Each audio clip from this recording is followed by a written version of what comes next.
Olá, querido irmão, paz de Cristo para a sua vida. Nós estamos aqui em mais um Papo Reto.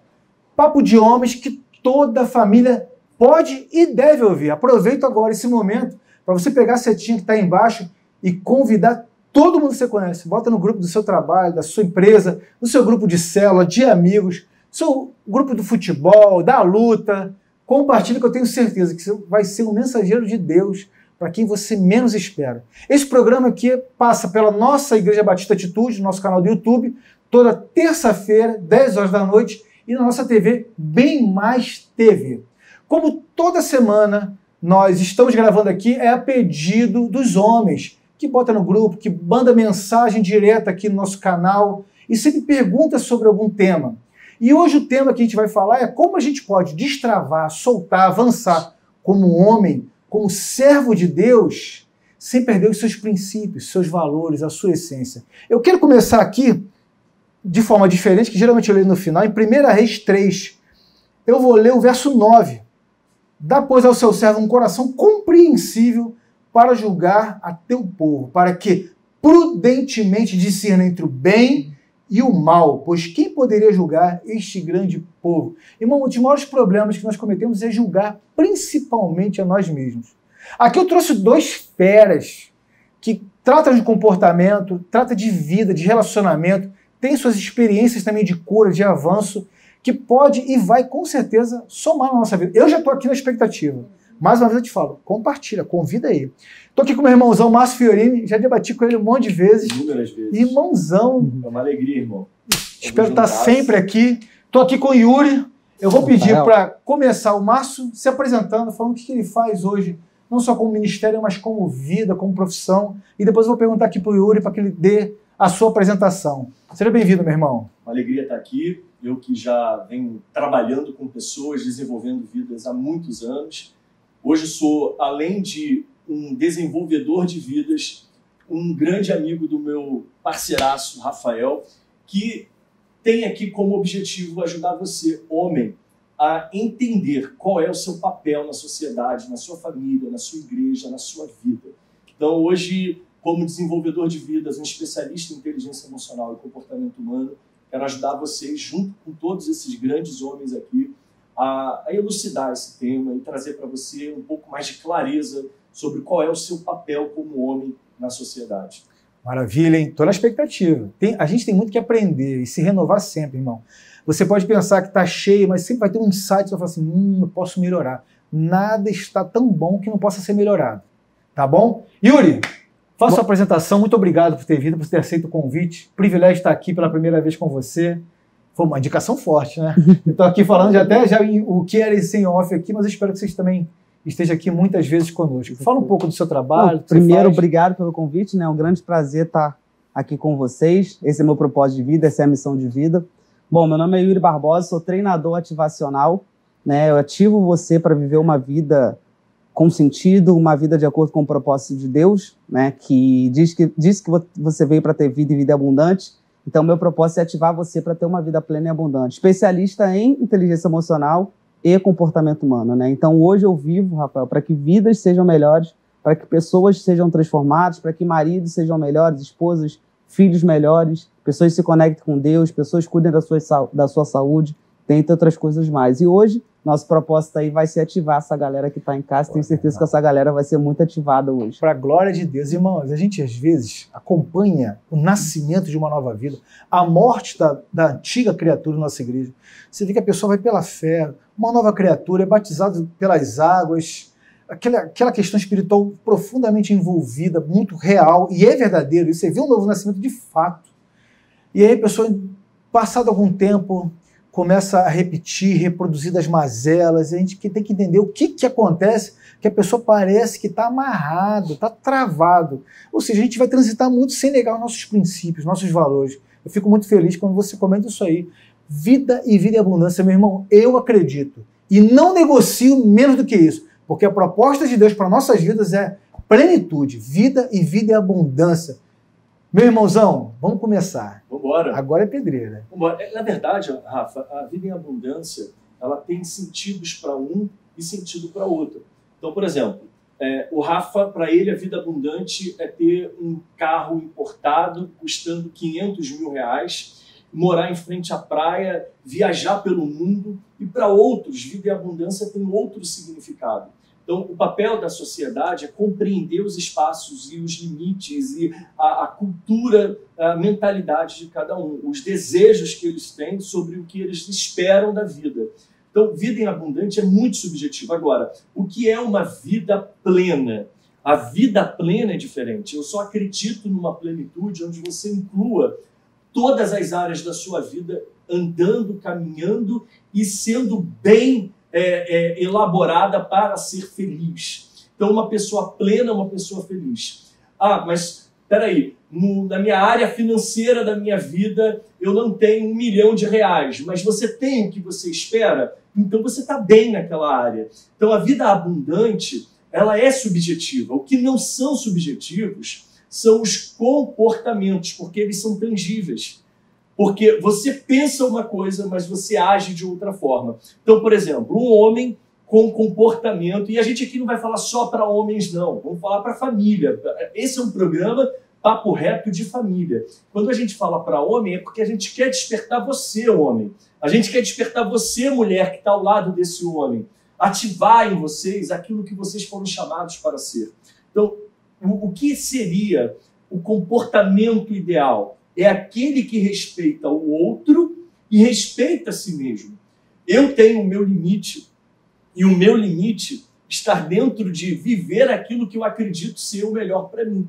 Então não me interessa entrar numa história onde vai adulterar a minha identidade, onde vai adulterar meus princípios e onde vai adulterar tudo aquilo que eu construí em nome de uma vida plena diante de Deus e da sociedade. Porém, eu tenho o meu limite e tenho o limite do outro. Eu não posso impor quem eu sou a ninguém. Agora, eu não impor o que eu sou a alguém não me impede de servir de exemplo e de trazer clareza sobre o que é uma vida abundante com o meu comportamento, com as minhas atitudes, com o meu dia a dia. E para que hoje nós carecemos tanto de exemplos? Porque temos grandes oradores, temos grandes pessoas se expressando muito bem, mas as pessoas elas não ouvem de transformar as suas vidas baseado no que... Elas não transformam as suas vidas baseadas no que ouvem, elas transformam a sua vida baseadas no que vem. É o exemplo de vida. Então, o que é ser um homem de verdade pleno diante da sua mulher? Um homem que dá o exemplo que ela gostaria de que ele desse para poder andar do lado dele e ter orgulho dele. E a pergunta que eu deixo aqui para você, homem: você tem trazido orgulho para a sua mulher? Você tem trazido orgulho para os seus filhos? Que exemplo você está dando para os seus filhos? É uma reflexão. Isso é profundo. Isso, aliás, abre margem para N assuntos. Só que eu quero tocar só um pouquinho no final. Hoje muitos casais entram em crise por conta da projeção que um tem no outro. Por exemplo, é bom às vezes lembrar a esposa que o marido é só marido.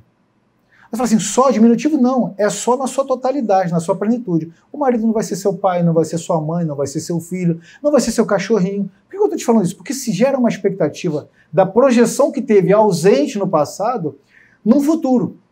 Então, entender o papel com clareza e não negar isso, até para a realização da sua plenitude como homem, é deixar o ponto de equilíbrio e acabar pedindo, por exemplo, eu quero saciar todas as demandas da minha esposa. Se a demanda dela é uma ausência de figura paterna, vamos ter crise. Isso é fato, vai acontecer. Porque eu sou seu marido, por exemplo. Esse exemplo paterno dá para tampar? Claro que dá. Primeiro que Jesus tampa tudo isso. Obviamente. Entender as limitações, entender o problema, pode e será o princípio da cura. Então, por isso que eu estou ponderando nisso, porque hoje deve estar, nesse momento aqui, as esposas, tá vendo? Você tem que saciar essas e essas e essas e essas demandas, que não são deles, ó. Não é dele, não. E isso pode e deve ser tratado. Agora, vou passar a bola aqui para ele aqui. Yuri, ele falou da questão da plenitude. Dá para ser pleno sem ferir princípios? Total. Né? É exatamente o que o Márcio falou. A plenitude, o que é para uns não é para outros. Às vezes, talvez o que é importante para mim não é importante para você, né? Só que eu tenho que tomar cuidado também para não corromper os meus valores, os meus princípios, porque hoje o mundo, ele é um mundo sedutor. E, infelizmente, muitas pessoas elas acabam indo para o mundo e corrompendo os seus princípios. Por quê? Porque o mundo seduz. E aí ele acha que aquele mundo sedutor vai trazer para ele, vamos dizer assim, algo a mais. Só que só quem preenche é Deus. E ele acaba se estrepando. E aí entra uma coisa interessante, você falou, que é a questão do papel. Ele deixa de ser o marido dentro de casa, deixa de ocupar o seu espaço, né? E hoje, Rafael, o que a gente mais vê é homem que não assumiu o seu papel de homem, que é pai da mulher, ou que é filho da mulher, e, consequentemente, nenhum relacionamento vai dar certo assim. O homem, porque às vezes a mulher ela teve a ausência do pai dentro de casa, e aí ela carrega as dores para o casamento, o homem não teve um papel de uma mãe, e ela projeta na mulher dele aquele papel, e, consequentemente, o casamento não vai dar certo. Então, a gente vê muito casamento acabando porque um ou outro não assume papel. Ou então ele até assume papel, mas assume de forma errada. Ou ele se posiciona demais, ou ele se posiciona de menos. Irmão, bom lembrar isso, porque eu vou falar aqui para você, papo reto, homem. O que a gente está falando aqui agora não é para você olhar para sua mulher e falar assim, tá vendo, você quer que eu seja seu pai, e começar uma nova crise. Irmão, acredita numa coisa, ser feliz dá trabalho. Tem que ter estratégia. Tem que ser homem. O homem é para ser cabeça. Cabeça não é para bater na parede, é para pensar. Isso aqui, se você está vendo essa deficiência, não é para jogar na cara e imputar o peso de culpa a outra pessoa. A responsabilidade é sua, né? Ou você vai dedicar tempo no processo seletivo ou no treinamento, né? Então já está casado, meu irmão? Resolve. Agora, começa com uma estratégia. Ser feliz dá trabalho, meu irmão. Você não pode chegar e passar a culpa para outro, né? Fala comigo, você está aqui já dando para falar. É porque é um assunto muito amplo, né? E quando a gente vê o homem no papel dele, da família, da sociedade, a gente não está conseguindo mais enxergar esse homem. Você sabe que eu tive solteiro por um tempo, e agora não, mas eu tive solteiro por um tempo. E as meninas, antigamente, gente, é a realidade, tá? Não tem jeito. Antigamente, as meninas novas queriam um homem mais velho para terem um sustento, para terem ir para lugares que elas nunca foram, andar num carro que elas nunca andaram. Meninas de 20 anos, 18, 19 anos, 21, para um cara de 40, como era o que eu tinha. Não tem mais. Mas elas queriam um homem mais velho para poder, às vezes, resolver alguma área na vida dela. Hoje, as mulheres mais novas, as meninas, elas não estão procurando homens mais velhos por causa disso. Elas estão atrás de maturidade. Porque os rapazes, os homens de 20 até 30 anos, eles não representam mais essa figura de homem para elas. E elas querem um homem de verdade, um homem mais velho, porque a geração que está se nascendo e se construindo é uma geração mimada. É uma geração filhinha de mamãe, filhinha de papai. Então ela quer um homem, mas ela encontra um menino. E mulher, a maturidade dela é outra. O homem, quando casa, quando se junta a uma mulher, ele procura numa mulher uma mulher que não mude. E a mulher, ela vai atrás de um homem para ele mudar. Está tudo errado. Porque a mulher, quando se junta com um homem achando que ele vai mudar, ele não muda. E aí, depois de um tempo, a mulher que era para não mudar, ela amadurece, cresce e muda. Então, ela vai bancar uma relação com um cara que ela já sabe que não gosta de trabalhar, vai bancar uma relação com um cara que sabe que não gosta, não é carinhoso, não dá atenção, não dá uma moral dentro de casa, não ajuda em nada, não quer ir para um lugar com ela de mãos dadas e passear, quer ficar jogando a geração dos 30 que joga videogame o dia inteiro. E aí a mulher carece de um homem de verdade que esteja ali honrando o seu papel, cuidando das filhas, provendo da casa. E pode parecer machista, mas essa é a construção de uma família. Por que a Bíblia diz que a mulher sabe edificar? Porque é ela que vai dar todo o entendimento e construção de educação para os seus filhos. Enquanto isso, o homem está lá, provendo as coisas. Hoje, A mulher sai para prover porque o homem está jogando videogame. E não manda currículo, não vai correr atrás de trabalho, não vai atrás do sustento da sua casa. E aí a mulher vai perdendo a admiração do homem que ela bancou, sabendo que era assim, achando que ele ia mudar. E o homem que queria aquela mulher subserviente, que aceitasse todas as bostas que ele faz, ele vê a mulher mudar. E os casamentos estão acabando por causa disso. Porque o homem não faz o seu papel e a mulher adultera o papel dela por um tempo para tentar sustentar uma relação que não existe mais. E é dissonante, não tem congruência. Uma coisa interessante é que o que eu muito percebo é que os homens são cada vez mais impotentes numa questão óbvia. Você fala, a mulher muda, mas a mulher muda constantemente. E o homem tem que estar tranquilo em relação. O homem não é dado a mudanças. O homem é difícil de se adaptar. É hormonal. Testosterona. O homem ele tem um único hormônio predominante. A testosterona ela é quase que uníssona. Ou ela sobe para ele continuar sendo homem, ou ela baixa para efeminar, para emascular o homem. A mulher é um monte de hormônios o tempo todo. Então posso afirmar então, que o homem que não cuida da sua própria saúde, ele não é capaz de cuidar de nada. Porque se ele não cuida da sua saúde, que por consequência vai produzir testosterona, e aí já é um pouco a minha série que eu estudo um pouco sobre isso, não sou expert nisso, mas eu estudo um pouco sobre isso aí, o homem vai acabar desenvolvendo gordura visceral, Sim. vai ter mais hormônio feminino, vai perder o seu ímpeto. Não estou falando de ímpeto sexual apenas. Não. O ímpeto por viver, a garra de conquista. A testosterona ela é responsável. Ele está falando da gordura abdominal. O homem com baixa testosterona tem muita gordura abdominal por conta disso, perde músculo. O homem ele deixa de ser autoconfiante, ele perde a confiança como homem, ele deixa de ter libido e aí para de procurar a mulher. Tem muita mulher que me procura no atendimento 1-a-1 como coach e ela diz, meu marido não me procura mais, será que ele tem outra? Calma, podem ser várias coisas. Um homem que não tem apetite sexual, ele pode realmente ter outra mulher, ele pode ser um viciado em masturbação e assim como ele também pode ter a testosterona dele baixa.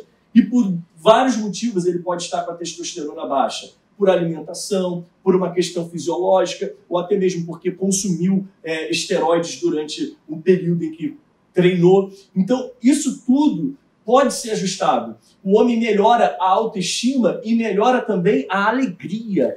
Então, o homem com testosterona baixa, ele deixa de ser homem e começa a ter atitudes mais emasculadas. Uau! E deixa de dar segurança para sua mulher, porque isso a mulher busca segurança. No homem de avançar? Total. Sem autoconfiança. Total, um homem sem autoconfiança não consegue construir nada. Isso? Como é que solta isso? Aí solta fazendo, por exemplo, uma atividade física, cuidando de si, assumindo o seu papel de homem, parando de ser o que a sociedade quer que você seja, sendo homem de fato. Né? Porque hoje a gente vive uma sociedade onde os papéis trocaram, mas não no sentido de machismo, né? No sentido de que a mulher, porque o homem ele busca a mulher busca segurança. Qualquer mulher ela vai buscar segurança. E o homem busca respeito. Então, quando acontece o que o Márcio falou, e aí a mulher não se sente mais segura, provavelmente ela vai buscar segurança em algum outro lugar. Ela precisa disso, porque faz parte da sua essência. Necessidade básica. Agora, homem, procura um médico. Chegou aos 40, procura um médico. Está tendo algum problema? Está tendo indisposição?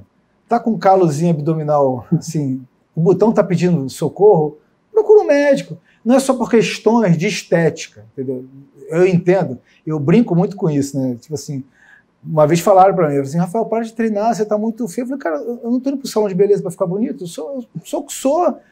Não é uma grosseria falar isso. Meu irmão, me cuido.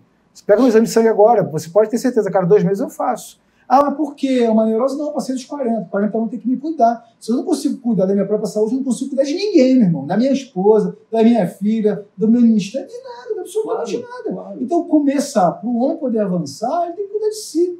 Como é que eu vou poder prover alguma coisa se você não tem um monte de limitação? Porque aí, se o cara tem menos iniciativa, o cara não avança, o cara não decola.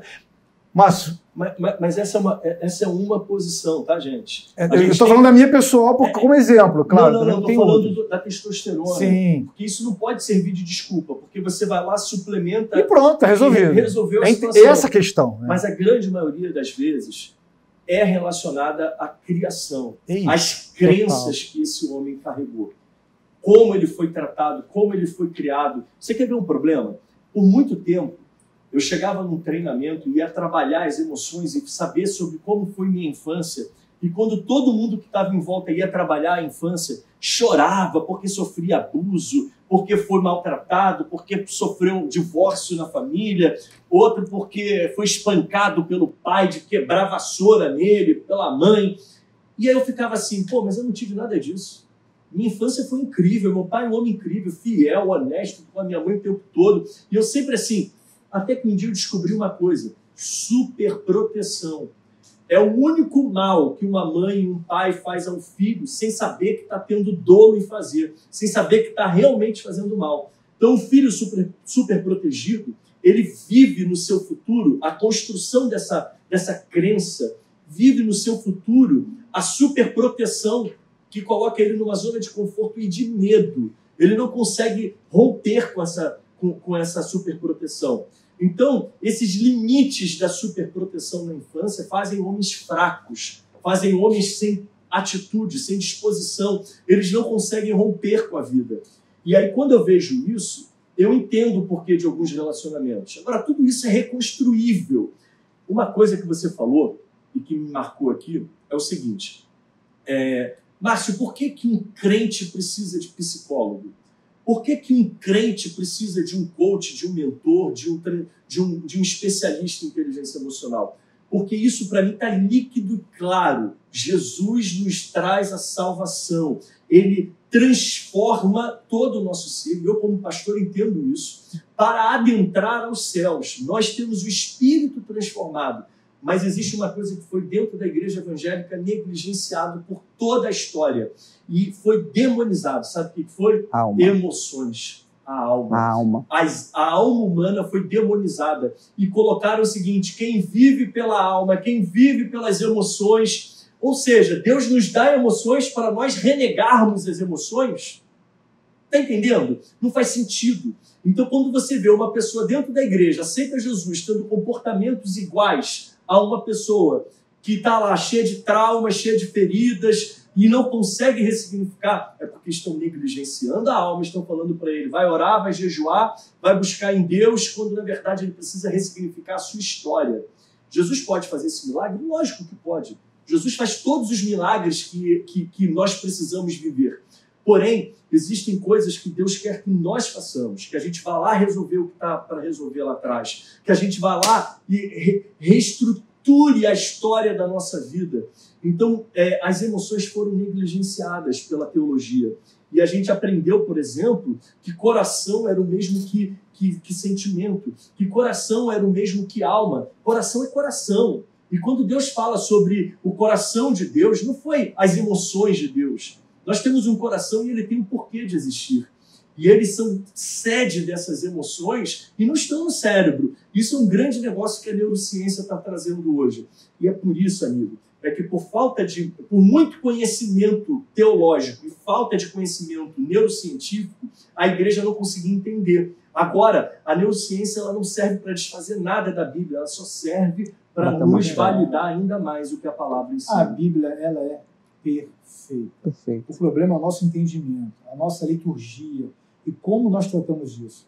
Uma tolice a gente pensar que Deus deu a terra para nós governarmos e esperar que Ele faça o nosso trabalho. Seria um pouco inútil se você ler sobre isso e ficar esperando que Ele envie um milagre para você pagar a sua conta. Né? Agora, você vê que os apóstolos, eles mantinham todos o seu perfil comportamental. Todos tinham o seu mesmo perfil, aceitaram a Jesus, mas Pedro continua sendo aquele dominante austero, firme, duro, brigando lá com Paulo, e Paulo discutindo com Barnabé. Não muda, gente. Temperamento não vai mudar. Deus vai usar o seu temperamento, do jeito que você é. Você não precisa ficar com uma voz de um fleumático, você sendo sanguíneo. Não é isso? Fleumático? Exatamente. Até porque Deus te fez do jeito que você é, porque Ele quis fazer do jeito que você é. Você é um projeto de Deus. Você é um projeto de Deus. E como todo projeto, ele foi criado para dar errado? De maneira nenhuma. Não, ele foi criado para dar certo. Então você é um projeto de Deus criado para dar certo. Então, e aí você veio com algum propósito. Todo projeto tem um propósito. E você veio com algum propósito. Então, o jeito que você é, da maneira que você é, Deus vai te usar. E vai ajeitar o que Irmão, tem que ser ajeitado. Me lembro de eu não lembro o nome agora desse momento, de um filósofo que falava que nós éramos como uma tábua rasa, né? Que no decorrer da vida ela estava sendo escrita. Você tem uma ideia, se a gente pega o ser humano recém-nascido, é o único que se soltar num canto, ele vai morrer, ele é tão dependente, né? E outros animais não são. Um cavalo nasce, ele já está andando. Né? Se você isolar um ser humano de toda a humanidade, ele não aprende a falar. Você pega um cachorrinho isolado de todos os cachorros, ele vai latir, um gato vai miar. Nós somos frutos de uma construção. Negligenciar isso é negar o porquê que a gente é assim. Agora, por conta do seu temperamento, você pode pegar 3 filhos idênticos, na mesma família, idênticos, né? Irmãos do mesmo pai, da mesma mãe, criar da mesma forma, de forma idêntica na sua criação, e cada um responder de forma muito singular. Porque a cosmovisão dele é outra, o seu entendimento é outro, o seu temperamento de absorver a informação é outro. Eu me lembro, eu estava escutando um podcast de um camarada totalmente improvável. Vocês devem conhecer, eu não vou citar aqui, senão eu vou ter que pedir aqui, né? E ele falou, ele vendia doce. E aí veio uma mulher e perguntou para ele assim, o que você quer ser? Ele falou, eu quero ser um mega empresário. Quero arrebentar, vou arrebentar milhão. Ela olha assim, se liga, menino, você vende doce, você não vai ser nada. 90% dos homens que escutam isso acreditariam, eu não sou um nada. Hoje ele é bilionário, né? Uma vez tentaram barrar ele no aeroporto que ele ia pegar o avião dele que estava pousando. Entendeu? Só para você ter uma ideia. A forma como reagimos em relação àquilo que ele recebe te projeta para o futuro. Agora, quando você entende que você é a construção divina de Deus, que você veio segundo um propósito, meu irmão, não tem como você dar errado. Você não é um projeto que deu errado. Deus não verteu o sangue dele na cruz para que um projeto furado, para um projeto errado. Agora, como crer nisso? Vou passar essa mesma pergunta para os dois. Então, existe um processo de desconstrução da família. E quando você vê isso, você vê o marxismo tomar conta das universidades, o marxismo cultural tomar conta da sociedade, da política, assumindo papéis importantes. E uma das premissas do marxismo é desconstruir a família. Família é produto do Estado. Está muito claro. Quanto mais a família prevalece, mais ela inspira a vida privada, a empresa privada e o crescimento dos privados, quando, na verdade, Marx queria que o governo, o Estado fosse dono de tudo. Então, essa desconstrução familiar, existe um movimento muito forte agora para desconstruir a ideia maligna e maldosa da pedofilia. Você sabe que o nosso cérebro ele tem um limite, tá? Enquanto ele está dentro desse limite do absurdo, você ainda consegue achar tudo absurdo. Valor moral. Quando você passa desse limite de valores morais e de absurdo e começa a aceitar isso, que é além de qualquer outro absurdo, todos os absurdos são liberados. O cérebro começa a aceitar todos os absurdos. Então, o marxismo ele é base desse movimento de desconstrução. Aí o que ele fala? Que a mulher ela tem que ser mais poderosa do que o homem. Se for preciso, ela precisa se posicionar mais do que o homem na sociedade, tendo uma postura mais masculina e que isso está tudo certo. Mulher, o papel dela não é submissa porque ela é menor, não é submissa subalterna, né? Porque ela é subalterna, ou porque ela é rejeitada, ou porque ela é uma empregada, uma escrava do homem. A mulher ela foi criada da coluna do homem por um objetivo. Ela foi tirada da costela do homem por um objetivo. Ela foi feita depois para ser ajudadora do homem com um objetivo. Eu ainda fico com a palavra de Deus e eu não defino outra coisa além do que a palavra diz. A submissão é aquela que te ajuda, caminha do meu lado, sendo minha ajudadora e sendo uma mulher forte. Mas ela não precisa ser e se posicionar maior do que eu, e nem eu maior do que ela. Porque o papel dela é gigantesco. Quem representa, a mulher que representa o seu papel de mulher, ela tem um trabalho muito árduo, que nós não somos capazes de fazer. Você não é capaz de fazer o que a sua mulher faz dentro da sua casa, porque aquele papel ele é grande demais. Querer diminuir o papel de uma mãe, o papel de uma mulher numa casa, em detrimento de querer transformá-la tão igual ao homem, é dizer o seguinte: a criação de Deus deu errada. A vontade de Deus não é essa. Pensa comigo. Tem muita gente que vai bater agora a perninha e tudo mais. Eu sou muito mais prático. O pessoal fala sobre a ideia de marxismo, a ideia de esquerda, que teria que dialogar. Não tem diálogo. Olha só, vai ler, vai estudar. Deixa de ser tonto. Não tem como ser cristão e defender uma ideia antibíblica. Não tem como você defender a sua família e defender uma ideia que não é a família. Vai ler. Esses dias, recentemente, eu fui falar sobre uma questão política com uma pessoa. Ela falou assim, não, mas dá para dialogar. Eu falei, pega, lê a proposta. A proposta você vai entender. Ela é sutil. A proposta é sutil, você não percebe. Você vê a origem, a essência, entendeu? Você vê de onde veio isso, quem eles defendem, quais são os valores, quais são os referenciais. Totalmente antibíblico. Olha só, querido, pensa comigo, a pessoa não está defendendo o homossexual, não. Ele está querendo desconstruir a família. Eu não estou falando contra o homossexual. Ele está querendo destruir a família. Sabe por quê? Porque com a família destruída, você passa a ser um produto do Estado. A família é um poder tão violento, tão agressivo. É a maior resistência. É a maior ameaça que tem contra um domínio. Então eles tentam sutilmente desconstruir a família. Sabe como é que falam assim? Olha só que hipocrisia. Não, porque as minorias, quando uma pessoa ideologicamente rompe e defende uma minoria, ou então dá valor extremo à sua dor, não, porque, vou citar um exemplo, não, porque eu vim de família pobre e vou ficar lançando isso como um troféu na minha vida, aí vem uma pessoa de um outro extremo também, eles se identificam muito. Como você falou, quando você rompe essa barreira, você só pende para essa ideia, essa ideologia.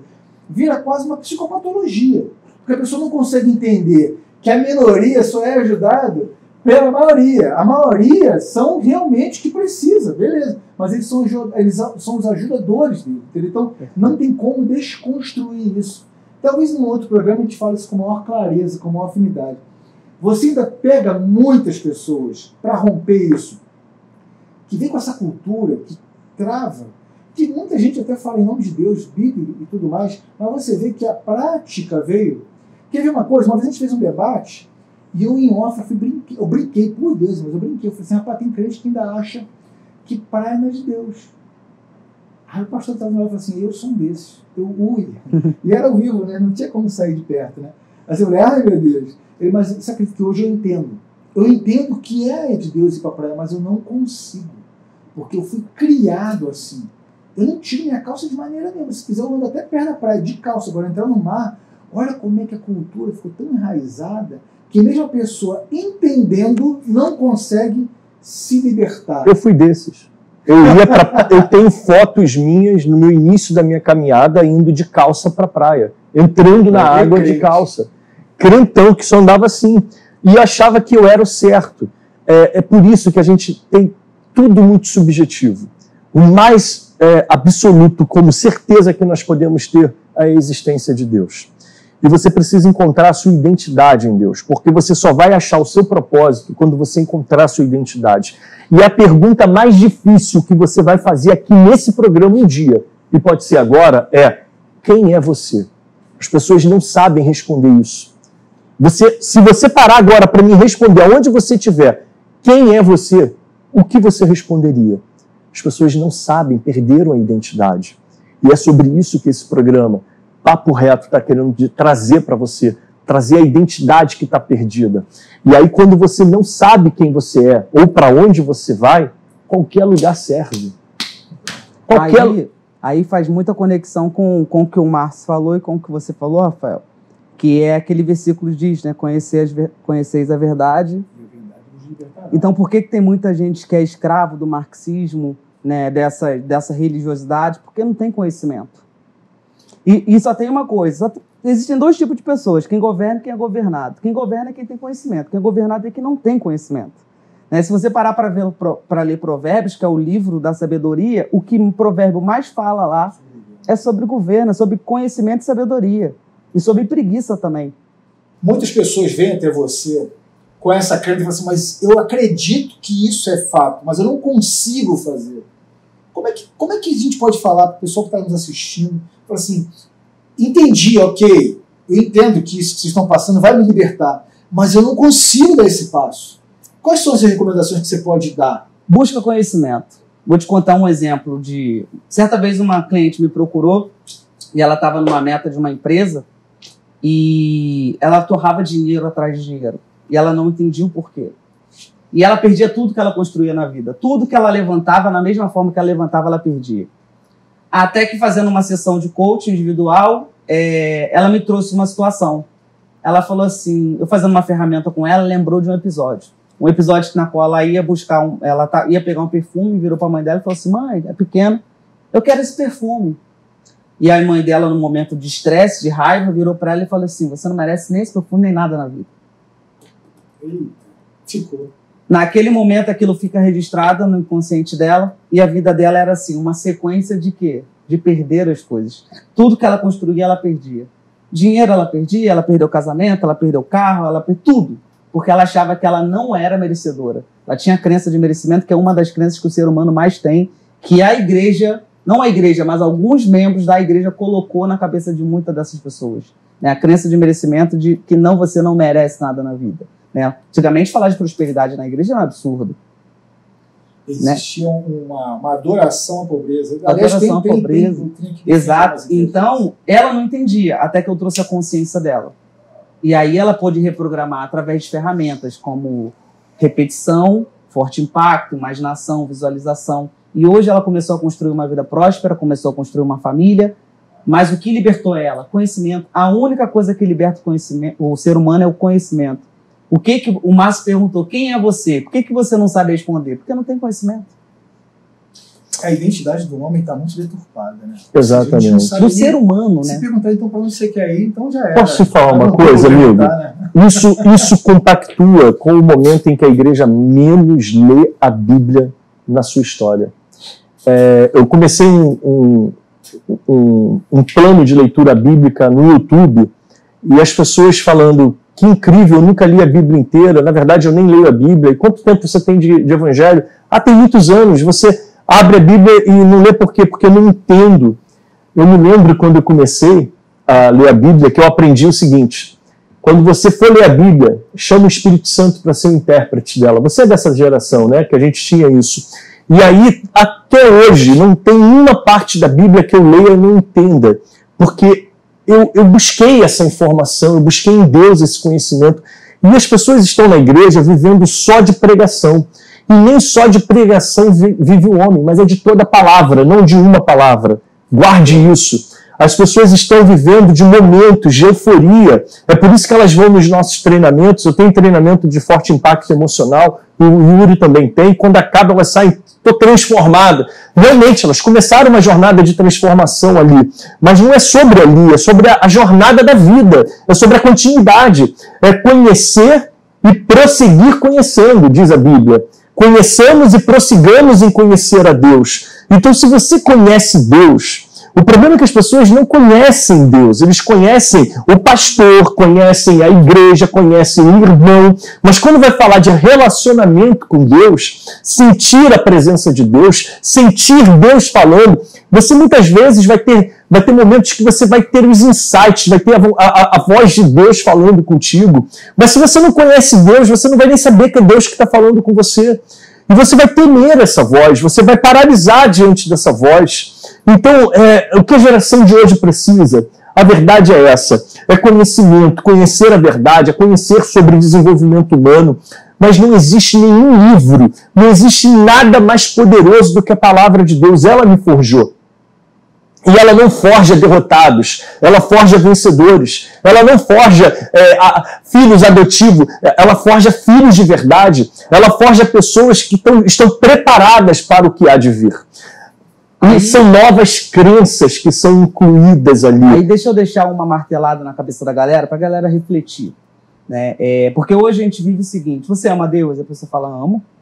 Claro que amo, que pergunta é essa você faz? E aí eu sempre uso, e eu quero botar essas pessoas para pensar. O que você ama, você? Quer aprender mais, quer saber. Cuida. Claro. Se eu amo, eu cuido. Você cuida do seu relacionamento com Deus? Não. Então será que você ama Deus mesmo? Ou será que você está falando para ficar bonitinho? O que essa cultura está mudando? Eu dou aula para os novos membros, estava dando antes da pandemia, né? E isso é muito marcante, eu gostava muito, porque são recém-nascidos, né? Se você der informação errada, ela pode reservar e captar a informação errada. É muito cuidado que eu tenho com isso. E muito amor. Porque eu amo o que faço em relação a isso e tudo aquilo que Deus me propôs a confiar. E eu perguntava isso. Se ama Deus, todo mundo levanta a mão. Né? Eu disse, a Bíblia hoje? Ou seja, como você ama a esposa que tem, se você não quer saber mais dela?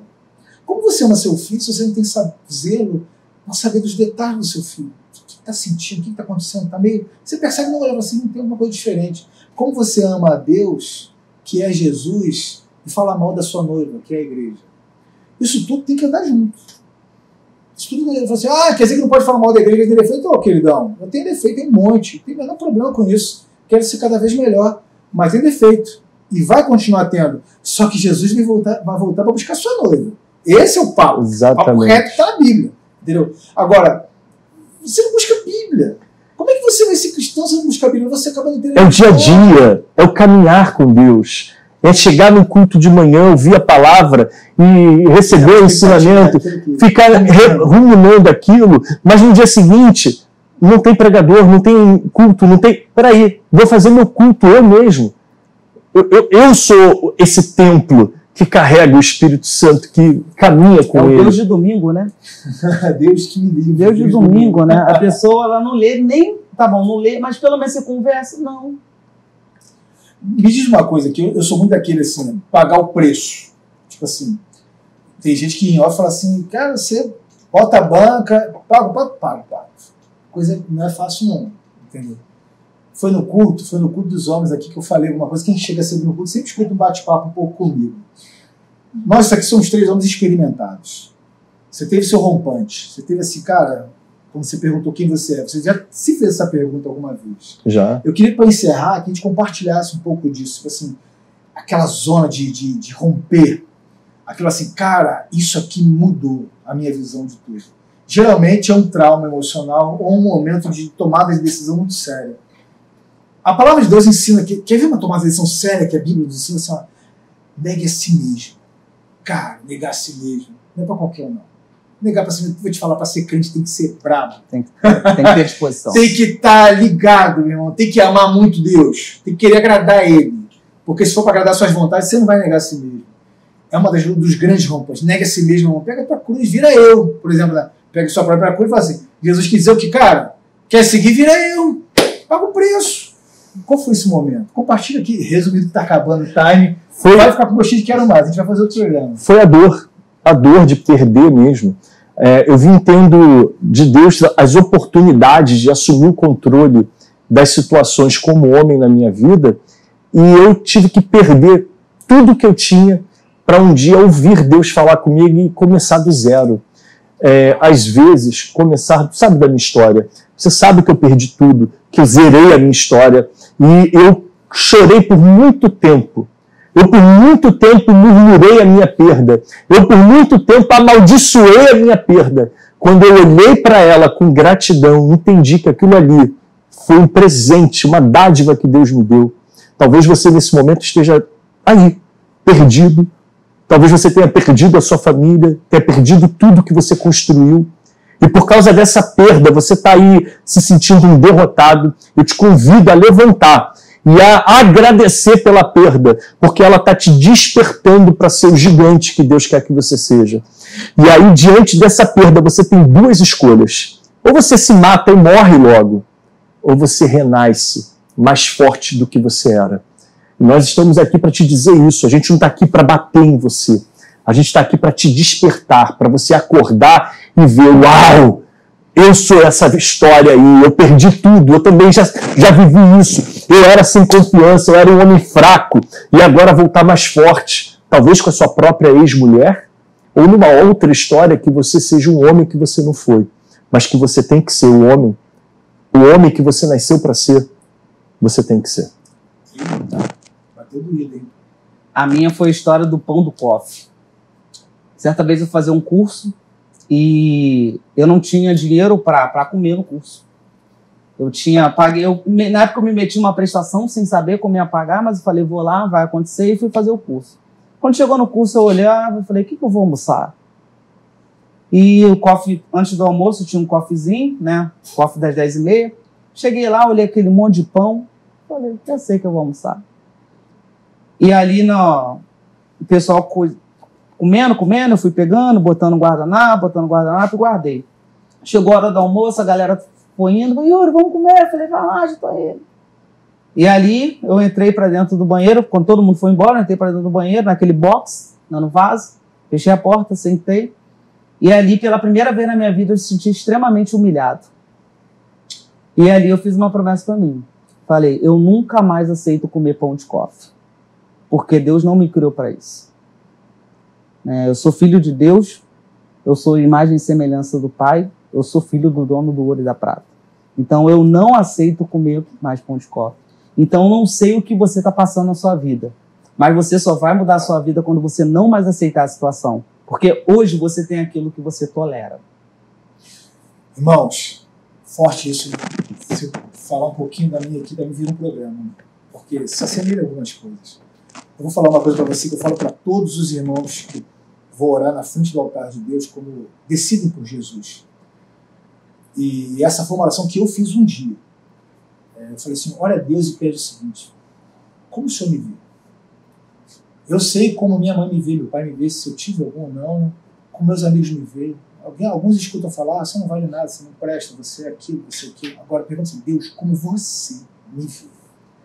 Você pode ter certeza de uma coisa, Ele vai te responder. E aí você vai romper. Porque quando você vê quem você é, e não o que você escutou e acreditou, aí você vai entender o seu propósito. Aí você vai avançar. Sua vida muda. Então, irmãos, acreditem, aqui todos experimentaram uma dose do fracasso, da dor, que rompeu, que fez virar a chave. Ore a Deus, pergunte quem você é diante dos olhos dele. Deus te abençoe e até o próximo Papo Reto. Um abraço. Tchau.